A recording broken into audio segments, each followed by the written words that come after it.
Hola a todos y bienvenidos. El ciclista británico Christopher Froome ha dado la noticia. Asegura que correrá el Giro de Italia 2018. Apuesta a ganar el Tour, la Vuelta y el Giro. La ambición de este gran corredor no tiene límite. El Giro se correrá desde el 4 de mayo hasta el 27 del mismo mes. Lograr la tercera grande en un año y el primer Giro es una gran motivación para mí y para el equipo. El momento para mí es único, tras haber ganado el Tour y la Vuelta. Es realmente emocionante poder asumir este nuevo desafío, afirma el británico. Se especula en los medios que la organización desembolsaría 2 millones de euros para poder tener en el evento al británico y poderle dar un gran impulso al Giro de Italia 2018. Algo que le ayuda al británico a tomar la decisión es una semana de más que hay entre el Giro y el Tour.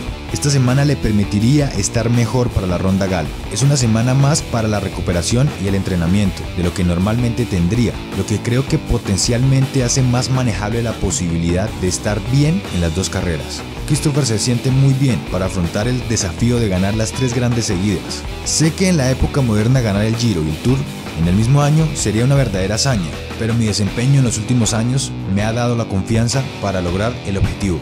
Hace 20 años que un ciclista no logra la proeza de llevarse el Giro y el Tour en el mismo año. El último en hacerlo fue Marco Pantani, por allá en 1998. Por otra parte, el ciclista español Alberto Contador ve a Froome muy capacitado para ganar el Giro. Además cuenta con un equipo muy potente. Froome tendrá un Giro muy a su medida, equilibrado, no tan lanzado a la montaña, pero contará también con grandes rivales como Vincenzo Nibali, Fabio Aru, Tom Dumoulin y Mikel Landa. ¿Crees que el ciclista británico ganará el Giro de Italia 2018? Coméntalo. Gracias por ver el video, espero lo compartas y le des me gusta y pues nos vemos pronto. Chao, chao.